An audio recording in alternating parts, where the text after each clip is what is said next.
Hey, what's up guys? Pastor Seth here. Hi guys, it's Pam. And hey, welcome. Thank you again for joining us today for just another, hopefully a great message, a great time of worship with you guys. And excited for today's message. Starting a new series called Act, Walk, in Love, derived from Micah 6:8. So you'll hear more about that in just a few minutes. But just glad to be with you guys. And we're this week, I guess, summer starts at the end of this week. It's coming up really quick. Yeah, so man, summer is here, and that's incredible. Yeah. It's crazy. This whole COVID thing is making time just fly by. It's unbelievable. But come along with summer, you have to think of summer and summer vacations. Ooh, I like that. And so I don't know. I'm wondering, it'd be interesting to hear from you guys. Like, what do you guys like to do for summer vacation? We'll ask this question because if you go anywhere or do anything for a summer vacation, what would you do? Me, I'm a beach guy. I love the beach. So if I could go anywhere, do anything, it'd be hanging out the beach. Pam, you are more not the beach. She's more of I say camping, right? Yes, I like camping. You know, maybe, going to some lake house or something like that. That sounds fun. You know, which is cool. But like that. but if you gave me a choice, lake house or beach, I would say beach each and every time. And Pam would choose camping or lake house. So if you were with Pam, you're like, yeah, I'm the camping type person, or lake house type, give her a thumbs up. Give her a thumbs. If you're with me, you love the beach. If you have emoji with the sunglasses, you can post that on there, yeah. Or just click the heart emoji. That'll work as well. And loving the beach. So that's what we hear from you guys. So camping, lake house, first choice, definitely. Thumbs up. Or your Pastor Seth, you're with me. Give us a heart for that beach. And it's so fun. I love here. And so speaking of vacations, so that's like a summer vacation. Yeah. What would be, I think we're both on the same page. You could go anywhere any destination, whatever. What would you choose? I would love to hear from you guys. For us, I don't know, for me personally, it's been a childhood dream of mine. Yeah. God's been blessed me in so many ways, been able to travel all around this world. But there's one place I haven't gone yet that I've always wanted to go to. It's number one in my destination, and that is Australia. The land down under. Australia. Since I was a kid, I've always wanted to go there. And so I have.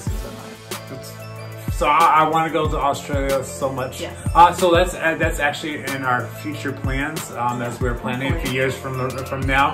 Hopefully taking family to go, which I don't know why they get to go. I've been waiting 40 some years for this. They should wait too, but no. We're looking forward to that. But where would you go anywhere in this world? Where would you go? There's so many awesome places that I would love to visit. Hawaii, China. Cool. Yeah. Great Wall. Yeah, that'd be cool. Like that Japan, side. I would like to go. I think Japan would be cool to go to. Those places on that side. So anyway, love to hear from you guys. Where would you go? I've been to some cool places. We've been to Germany and France, Italy, and Italy was awesome. Been Kenya, we've been to Bahamas. That was great. So we've been around the world. It's some down in South America. Jersey. So love to hear from you guys. But Jersey. Yeah, the prime destination. I wish I can't wait to go to New Jersey. So anyway. Well, I don't want to go there. I'm just saying it's a different world down there. Oh, you've been to Jersey. Okay. Yeah, I've been there. And it's top. I don't want to go back. You guys from Jersey. Sorry. We love you.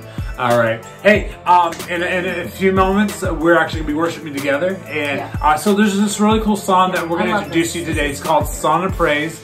And it's actually written by my brother, Sean. So he's the lead pastor at Cornerstone in Middletown. So you guys are going to be worshiping with us on that song today. And you can hear some cool background harmonies in the back. With Dan.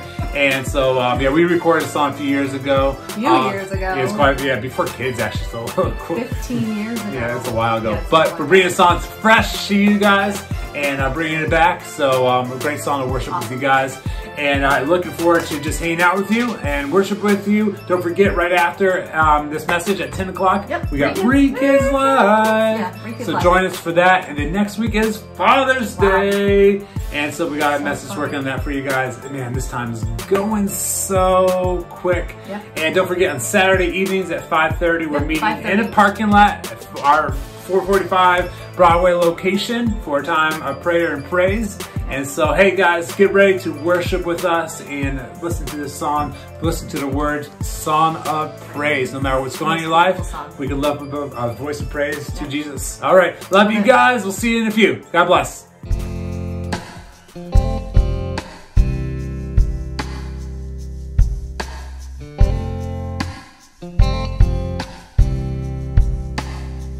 For all the times that I could not see, for all the grace you've shown to me, for all the miles you walked beside, for tears of joy that I have cried, and I'll give my worship to you.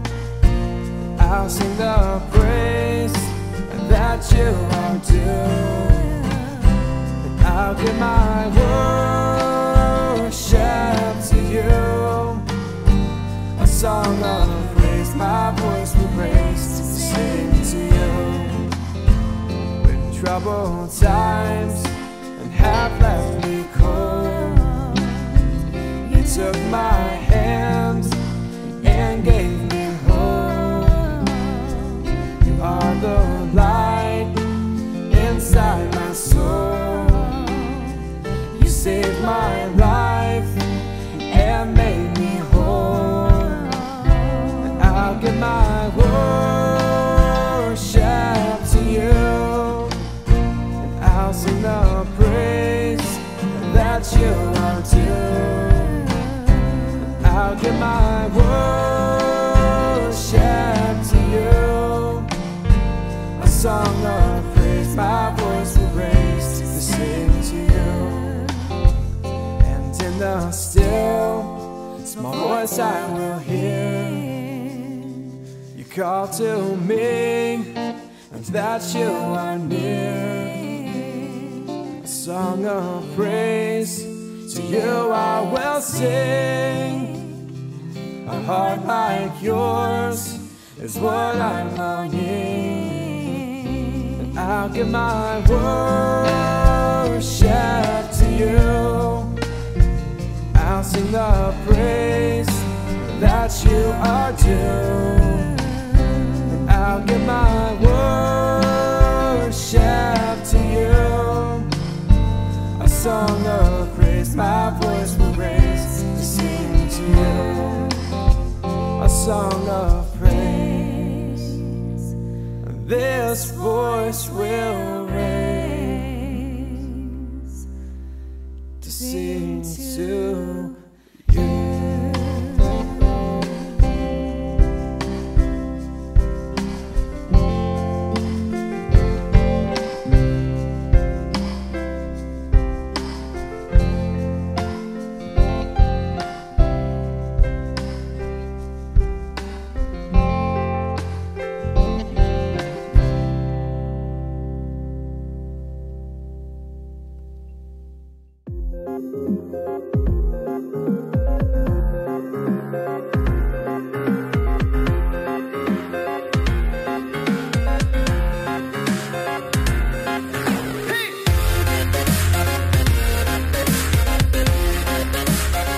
Hey guys, this is Frank, and I want to welcome you here online at Restoration Church. We exist to lead people to become fully engaged followers of Jesus. And if you are joining us for the first time, we are honored that you are with us. We would love to connect with you at rechurch.tv/connect. We also want to thank you for your continued generosity here at Restoration, where we live to give. The easiest way you can give is by going to rechurch.tv/give or text GIVE to 845-209-1313. To get more information on how you can take your next steps here at Restoration, simply visit us at rechurch.tv. Thanks again for tuning in, and we hope this message today will be the peace and encouragement you need. Hey, so what's up? Pastor Seth here, and we're just excited for our series today, Act, Walk, and Love. And to kick off the series, we're simply asking the question, who is your neighbor? You know, the kind of idea of how to neighbor, how to love on people. And this is what you had to say. Our neighbor is everyone around the world, and to love them, we should be kind, loving, and generous. We should listen to them and help take care of them when they need help. Today's question from Restoration Church is how to love thy neighbor. Hello everyone, my name is Daryl Candy, going to be soon a member of Restoration Church of Monticello with Pastor Seth. And I'm going to try to answer this question today from my viewpoint. Loving thy neighbor to me is loving without prejudice. Loving not just because of the color of your skin, but loving the way Jesus loved. And I know some of you are probably saying, well, yeah, he's giving a Christian answer. But yes, I am giving a Christian answer because the way Jesus loved was the only way that can save this world. His love broke all boundaries. His love didn't judge. His love enabled us to become part of an everlasting kingdom that goes on forever, that's beyond this world. And if we as human beings today can love today Jesus loved, then all these injustices that we see in this world can be cured. They can be stopped. Because his love is a love that doesn't see skin color. His love is a love that is pure, it's love. And I know myself, I'm not gonna say I'm perfect in doing that all the times, but it's something that I try to do every day of my life, to love without prejudice. Not to prejudge people, not even to judge people. It's not my place. I'm not God, I'm not perfect. I'm a human being, but he said in his word that I have put this love down in your heart. So we do have the capacity to love. And I think most of the time we have to love even when we don't want to love. We have to forgive even when we don't want to forgive. Because we have to realize it's not about us. It's about him. And because of him in my life, I try to love the way he loved. I try to do as he did, and no, I'm not perfect. But as long as I'm trying and putting forth the effort, I know in God's eyes that counts. In God's eyes that means something. And I hope I mean something to every one of you today by expressing what love my neighbor means to me. And hopefully this will give others some ideas on how to love your neighbor. Thank you.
Hi, this is Pam, and we're excited to be with you today.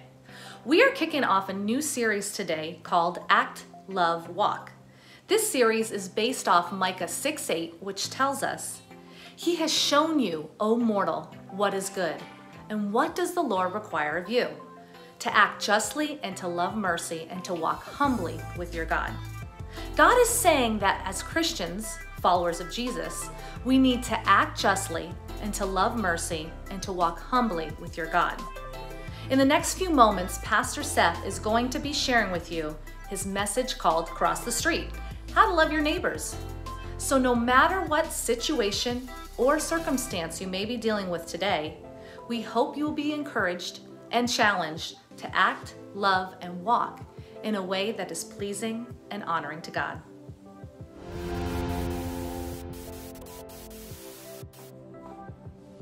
Hey guys, so you just heard from Micah 6:8. And so our series is simply taken from a verse talking about act, love, and walk. Because in order to be the person that God's called you to be, we have to act and we have to love and we've got to walk forward and keep on doing what God has asked us to do. And I just want you to know, whoever you are and wherever you may be today, that you have a story, and that story matters to God, and that story matters to us because we want it to be part of your story as we continue to let God write our story. And God has incredible things planned for you. He has incredible things planned for your family. He has a future for you, and He offers you hope. And so we hope that today and over the next few weeks as we go through our series, Act, Love, and Walk, that we can become the people that God has called us to be. And that we as a church can stand up for what is wrong in this world, stand for righteousness and for justice, and most of all, to stand up for the name of Jesus. And so thank you for being part of our series today, this message that we have for you as we talk about acting, loving, and walking in the glory and name of God. And I want to share with you just what's been kind of burning my heart for the past few weeks, and really something God's been working in my life and helped me understand and really be able to seek Him and how I should act and love and walk in this season, and as a church, leading this church and leading our community, how we need to act, love, and walk. Because I believe that God has called the church to be part of the solution of these different situations and issues that this world is facing today. And I want to talk about a subject that's kind of been on the, on the social media news outlets. It's kind of been the heartbeat of what's been happening in our nation as of late. And for some of you, it's something you've been dealing with your entire life. And that issue I'm going to deal with and talk about today is the idea of racism, the idea of prejudice, the idea of looking the other way at people we don't understand or disagree with. We're going to talk about how we can act and love and walk as a church, as individuals in these different situations. And listen, I might be coming from a limited perspective on my part, but I'm coming with a whole heart of just loving on people and loving people the way God wants us to love people, because we are all created in His image. We are all created, for His glory. We're all fearfully and wonderfully made. So let's look at acting and loving and walking the way God intended us to today.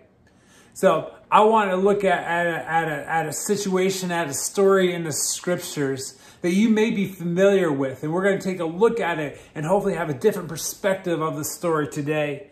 And I believe we need to be just leading the way of showing love to everyone. And Jesus set the example for us. In fact, there's a story we find in the book of Luke. And an expert of the law is talking to Jesus and basically asks him the question, what do I need to do to inherit eternal life? What do I need to do to be saved? And Jesus responds and says, well, what's in the law? What does the law say? You're the expert of the law. You know what it says. And he says, well, to love the Lord your God. And Jesus, great. That's what you need to do. But then he goes on, and we find this, and the man's trying to justify himself and justify his actions, and because Jesus responds, you need to love your neighbor as yourself. Love the Lord your God with all your heart, with all your soul, with all your mind. Love your neighbor as yourself.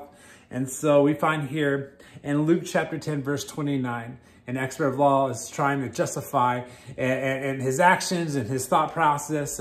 And so he responds with this question. He says, but the man wanted to justify himself, so he asked Jesus, and who is my neighbor? In order to try to justify in his mind and his actions to others, he asked the question, so who is my neighbor? And I don't know his complete thought process, but it's like maybe, hey, you know, does it have to be the person who likes music the way I like music, you know? Like, I like good music. Like, what if someone doesn't like good music, you know? Do I have to like them? Or do I have to look someone, you know, it's a little different than me? Maybe they got tattoos and piercings. Like, you know, that's just not my vibe. Do I have to, is that my neighbor? Is it someone that, you know, I'm a highly educated individual. Maybe it's someone not as educated, you know, and they just, you know, they don't have the same schooling and education background that I have. Are they my neighbor? You know, is it someone that, you know, speaks with a different accent, or, you know, or speaks a different language? Or maybe it's someone with, you know, a different color of skin. Who is my neighbor exactly is what he's asking Jesus. And I love this because Jesus doesn't respond with a who, he responds with a how. He doesn't respond and say, well, this is your neighbor, and this is your neighbor, and this is your neighbor. Because the assumption Jesus is throwing out here is that everyone's our neighbor. And a law expert of the law, the man who's asking this question, knew that. So he's trying to justify that because he knows he doesn't treat everyone the same by any means, any shape or form. I mean, he has prejudice against others, and he looks down upon people all the time. So he's trying to justify his actions and his thought process, the way he lives his life. And so Jesus knows this because he knows a man's heart. So he doesn't respond with a who, he responds with a how. Not who's your neighbor, but how to neighbor. And so we see this story that lays out that Jesus responds with. And he talks about this man, this Jewish man on his way to Jericho. This Jewish man on his way to Jericho is attacked and robbed and beaten and left to die here on the side of the road.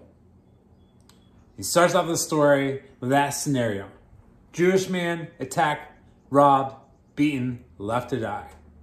And then he continues and he talks about the first two people that approach this Jewish man who needs somebody to love on him, someone to provide for him, to care for him, to take care of him.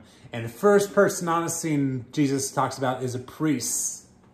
And a priest is walking on the road, and he sees this man, and you would think, oh, he's a priest, you know, that he, of course, would help someone in need. But Jesus says, but he doesn't. In fact, he walks to the other side of the road and completely ignores this man who's in need. This fellow Jewish man, nonetheless, who's in need. And maybe the priest himself justifies saying, well, if I touch, you know, maybe he didn't know he's alive and he can't touch an undead body, or he'd be ceremonial unclean, you know, and he wouldn't be able to report to the temple that day. Or I don't know, but whatever the mindset of the priest, he walked around this man and kept on going on his business.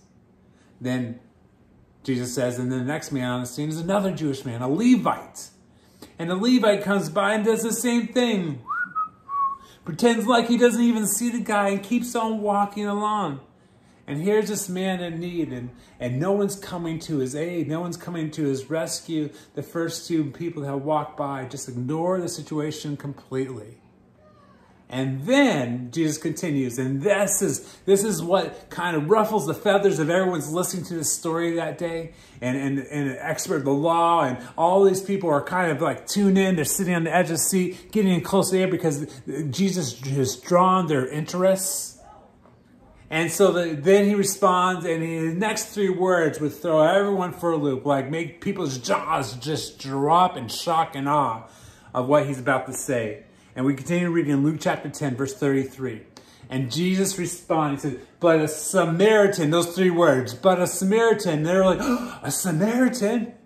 Because get this, The Jews and Samaritans did not like each other. They were sworn enemies. They wouldn't talk to each other. They wouldn't walk next to each other. They wouldn't even gesture a nod or a hi. They wouldn't acknowledge each other. Like, this would be the last person that they would think that would stop to help a Jewish man, a person that they don't associate themselves with whatsoever, and vice versa. But a Samaritan, as he traveled, came where the man was. And when he saw him, he took pity on him. And he went to him and bandaged his wounds and poured on oil and wine. Then he put the man on his own donkey and brought him to an inn and took care of him. But a Samaritan man reached out to this Jewish man in need. And it just, I'm sure for those around there and hearing that, they're like, what? You know, because Jesus did not say, who's your neighbor? He said, how to neighbor. In fact, Dr. Martin Luther King said it this way about this story. He says, the first question the priest and the Levite asked was, if I stop to help this man, what will happen to me? But the Good Samaritan reversed the question and said, if I do not stop and help this man, what would happen to him? See, the train of thought wasn't about himself. He was completely selfless in this situation. It wasn't about, hey, you know, we're different skin color, or we're a different culture. We don't associate with each other. We're in disagreement with each other. You have a different political mindset than I do, you know, and all these things. That's not what his intentions. His thoughts was, if I don't help this person, what's going to happen to him? He cared about the soul, the physical need of this person. That's how to neighbor. That's where Jesus was going with this. In fact, it's interesting, you know, because the heart of the gospel is loving on people. That's what the gospel is all about. The gospel is Jesus dying on a cross for you and I, for all of us. Because of God's love for us, that's the gospel. And to love on people, even those that are different to us, especially those that we don't understand. He's called us, that's the gospel, to love on all people. So why is there so much hatred in this world? And why is there prejudice in this world? Well, can I tell you this? Dennis Leary said it this way. Dennis Leary said, racism isn't born, it's taught. He says, I have a 2-year-old son. You know what he hates? He hates naps. Right? Racism isn't something you're born into. Hate isn't something you're born with. It's something that's taught. It's something that we base off maybe experiences. There's no such thing as a racist gene. You know, it's learned. Maybe it's ignorance. It's something that's raised. It's lack of experience. It's a lack of understanding. Racism is not, I truly believe, is not a skin issue. It's a sin issue. You heard me? Racism itself is not a skin issue. It's a sin issue. We find this in James chapter 2, verse 9. It says this. It says, but if you favor some people over others, you are committing a sin. You are guilty of breaking the law. See, it's not a skin issue. It's a sin issue. We have to understand that's where it comes and boils down to. When the heart of it all is the sin that we deal with. The hatred doesn't come from you know, anything else except it's rooted in sin. And so I'm going to give you quickly this morning, I believe, 3 ways for us on how to neighbor, how we can take the story that Jesus was sharing with that expert of the law and everyone around that day, of how to neighbor, how to be that person God's called us to be, to love on those that need us to love on them, and to speak up for those whose voices need to be heard. How do we do that today? Let me give you 3 things. First of all, this. How do we neighbor those who are different from us? I believe that we need to first recognize any prejudices within our life. I think we first need to sit down and recognize if there's any prejudices that we may have. And you're like, oh, hold the phone, Pastor. Like, I'm the least prejudiced person in this world. I'm not prejudiced against anything, and I don't hate any. I love everybody. Can I tell you, if we're not careful, if we don't check ourselves, it's like check yourself before you wreck yourself type deal. Like, we do need to check ourselves. Because there's times there's prejudices that we're not even aware of. We need to recognize those in our life. In fact, the definition of prejudice to this, it's a prejudging or a preconceived opinion that is not based on reason or actual experience. Now, let me kind of explain this way. Some people look at rich people and say, oh, rich people are just snobs. Maybe some are, but not all of them are, right? You know, I know some poor people are snobs, right? But there's often a perception, right? That prejudice. Oh, rich people are snobs. Or, oh, heavy people are just lazy. Maybe, but I know some skinny people are the laziest people. And it has nothing to, you know, but that's a preconceived judgment, perception that a lot of us will carry with these different things with us. Or the younger generation, those millennials, they don't know how to work. You know, and I'm only like a year or two away from being a millennial. All right, I'm right before you guys. All right, so it's not coming from me, but we've heard that been said. You know, the younger generation, they don't know what it's like to work and doing this hard stuff, and, you know, and vice versa. We're saying, well, the older generation, you know, they just don't understand. You know, okay, boomer, like, you know, like, and so we have this preconceived notion, you know, and lack of understanding. And these are prejudices that kind of, you know, just start building that become part of our life if we're not careful. And so we have to be so careful and recognize in our life, is there any prejudices? And so I don't know how you necessarily will evaluate that for yourself. One is going through the scriptures and seeing and making sure that's matching up and how your belief system is matching up with what the Bible says. Another is vulnerable, is put yourself out there and ask a trusted friend, someone that can tell you straight as it is and say, hey, do I act different around a certain group of people? You know, do I talk certain, you know, is there stuff I say about certain people and certain groups of people that I shouldn't be saying? Come on, we've got to hear it like it is, accountability to build us, make us stronger. You know, when you see a homeless person on the street, is your perceived conception is, man, they have a hard life. I wonder what's going on with them. Or you could jump to conclusions and start saying, well, see, they're there because it's their problem. It's their fault. It's a consequence of something they did, I'm sure. Maybe, maybe not, right? Let's not jump and have preconceived. We need, first of all, and how the neighbor, we need to recognize any prejudices within our life. You know, you might say, well, I'm not racist, comma, but that could be a sign of something, you know, or we throw up the token, well, you know, I'm not racist. I have a black friend. I have a brown friend. I have a white friend. Like, come on now. Let's be careful. And understanding this, and really this might dig deep for some of you and might hit you a little bit, but we need to love all people. And so how are we going to do that? You know, and first we need to recognize ourselves and our view of others, the way God, are we viewing it in the lens of how God views people? That's where we need to first start. The second thing is then we need to seek to understand others. We need to seek to understand others. Come on, guys. We need to listen. The Bible says in the book of James, it says, you know, it says we need to be slow to speak and quick to listen. Slow to speak, quick to listen. My mama said it this way. She said, God gave you 2 ears and 1 mouth for a reason. He wants you to listen. He wants you to hear. So let's take this moment and understanding. Let's listen to others. Listen to where they come from. Don't jump to conclusions. Don't jump to a judgment. Let's listen. Let's sit down and have some conversations. If you don't understand something or it's different than what you believe, well, let's have that conversation.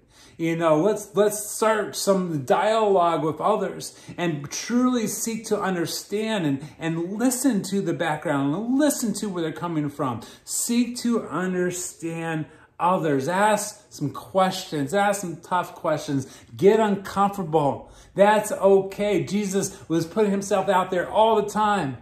You know, and he would ask questions, and he would ask some hard questions, and some hard questions would be thrown at him.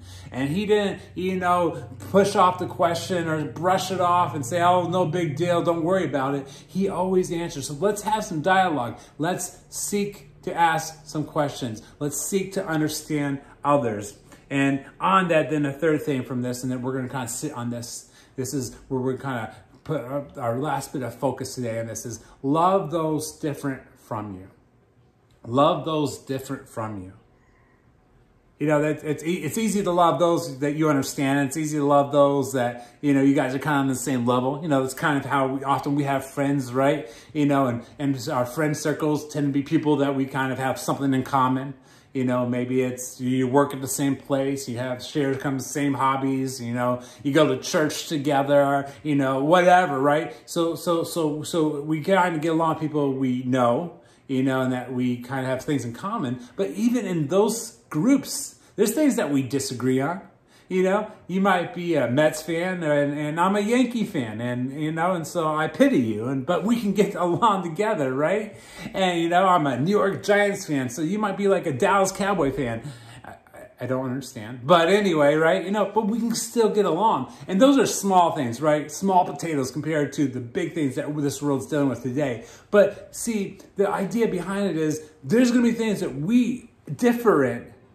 And things that you know, that we've been taught differently, and different backgrounds and different cultures and upbringing that we come from, and different experiences that we have.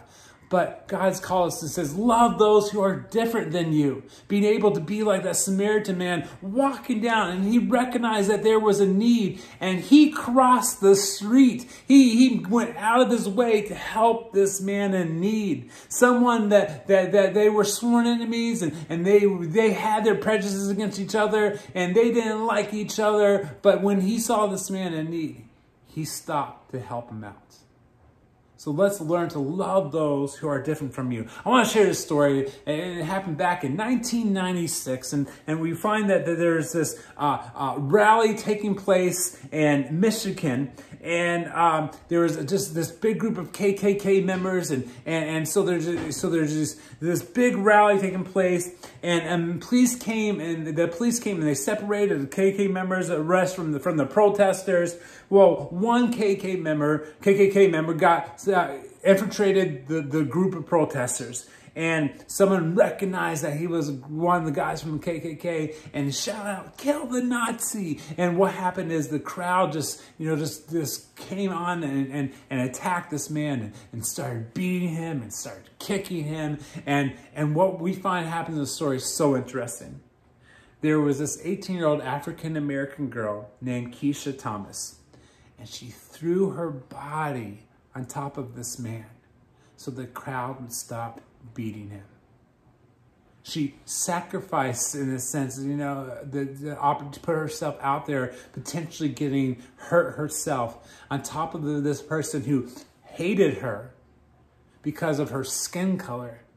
But she jumped on top of him so the crowd would stop beating him. She put herself at physical risk to protect this man.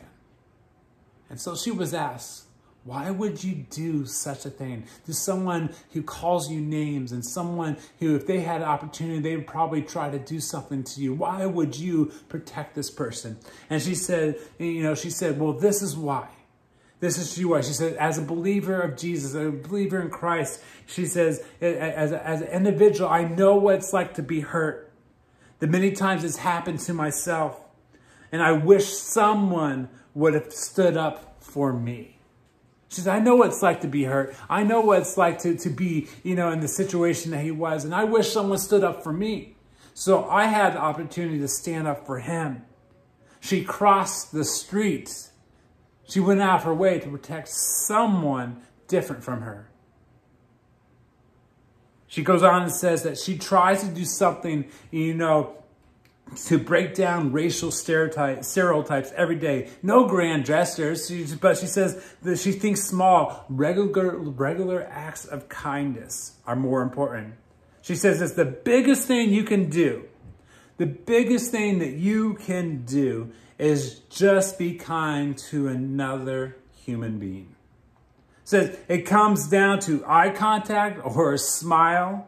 It doesn't have to be a huge monumental act. Just being kind.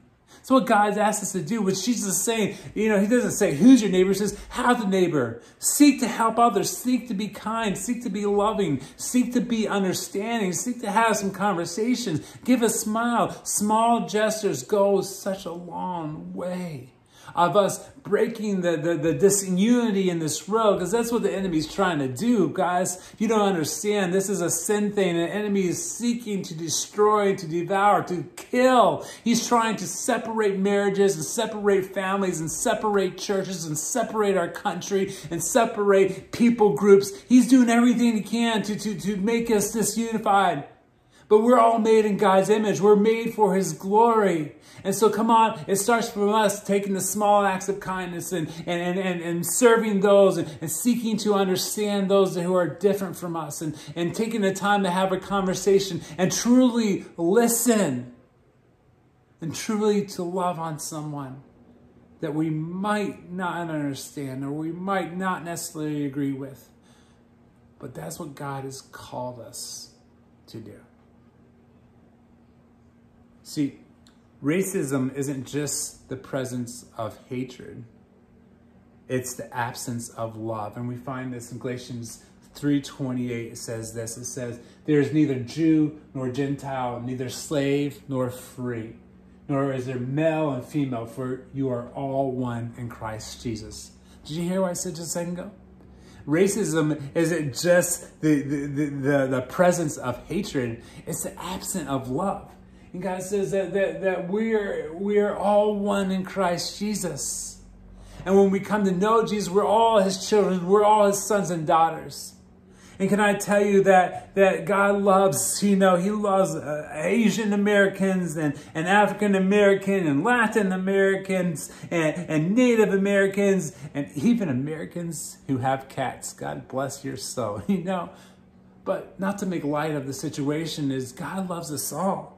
And not just Americans, he loves Cubans and Hondurans and Nigerians and Jamaicans and Koreans and Malaysians and Canadians, And he loves Pakistanians and he loves Iranians and he loves Croatians and Russians and everyone in this world. That's the God that we serve. That's the God that we're supposed to be honoring and glorifying. So how are you loving on those around you? How are you loving people in a way and showing them kindness and seeking to understand? Revelation chapter 7, verse 9 through 10, it says this. It says, there before me was a great multitude that no one could count, from every nation, tribe, people, and language, standing before the throne and before the Lamb. It continues, it says, and they cried out in a loud voice together, salvation belongs to our God who sits on the throne and to the Lamb. Wow, heaven's going to be so awesome. It's going to be so grand. It's going to be so diverse. It's gonna be amazing. People of different color and people of different languages and different culture. Young and old and in between and people of different denominations. They're gonna all be in heaven together when they put their faith in Jesus Christ. So come on now. Let's act. Let's love, let's walk this out. Let's be the individuals, the people that God has called us to be. Having together is going to be such an incredible experience. Let's start experiencing heaven here on earth and start looking to be diverse in our thinking and diverse and how we respond and seeking to be the loving people that God wants to be, to cross the road, to help those in need, to speak up for those whose voices need to be heard. Romans chapter 10, verse 12. For there is no difference between Jew and Gentiles. The same Lord is Lord of all and richly blesses all who call on him. It says, for everyone who calls on the name of the Lord will be saved. Everyone. John 3:16 says, God loved the whole world. Every single one of us, that he gave his only son for us, that whoever believes in him will not perish but have eternal life. Come on now. God doesn't just love white people or just black people or whatever color you may be. God looks way past our skin. He looks at our heart. He looks at our response to him. See, I truly believe that hatred is not a skin thing, it's a sin thing. So what are we going to do, church? How are we going to be active in our community? How are we going to be active in our households? How are we going to start listening to those voices that we need to listen to? How are we going to speak up to those who need us to speak up for? Come on. Jesus didn't say, oh, this is your neighbor. He said, how you need to neighbor. How you need to neighbor. So I encourage you today, cross the street. Cross the street. You see someone in need, let's go cross the street. How do you neighbor? Go out of your way, be kind to someone, reach out to them, learn to pray for somebody. Learn to seek someone out that you need to seek out. Let's cross the street today. Let's be the people that God has called us to be. It's not a skin issue, it's a sin issue. It's not acceptable to God, and this can't be acceptable to us. Let's go, church. Let's be the church that God has called us to be, to love all, to serve all, no matter where they come from, no matter where they've been. Let's go. Let's cross the street. Let's love, let's act, and let's go. Let's walk. Let's cross the street today. Let me pray for you. God, thank you for all you do for us. Thank you for everyone's here today. And I pray, Lord, this is not an easy conversation to have at times. And for some of us, this might hit us in some ways. And, you know, they think, well, Pastor, you didn't say enough. And some will say, well, Pastor, you said too much, and there's no easy way to come around this. And I pray that this speaks to not just my life, to those that are listening as well, and that we just really seek you first in this. Lord, how can I view people the way you view people? Knowing that we're all created in your image. We're all fearfully and wonderfully made. Lord, I want to learn how to neighbor the way you want me to neighbor. Lord, I pray that I can just listen, and I can seek to understand. I can be a voice for those who need a voice. I can cross the street for those in need. And Lord, I can love you with all my heart, soul, and mind, and love my neighbor as you call me to. In Jesus' name, amen. Thank you for joining us today. If you are new with us, or you said yes to Jesus today, connect with us at rechurch.tv/online and let us know how we can pray for you at rechurch.tv/prayer. And thank you for your continued generosity. We give out of the overflow of our heart. Giving is an act of worship that expresses our gratitude, faith, and love for others. You can give by texting GIVE to 845-209-1313 or online at rechurch.tv/give. For more information, visit us at rechurch.tv.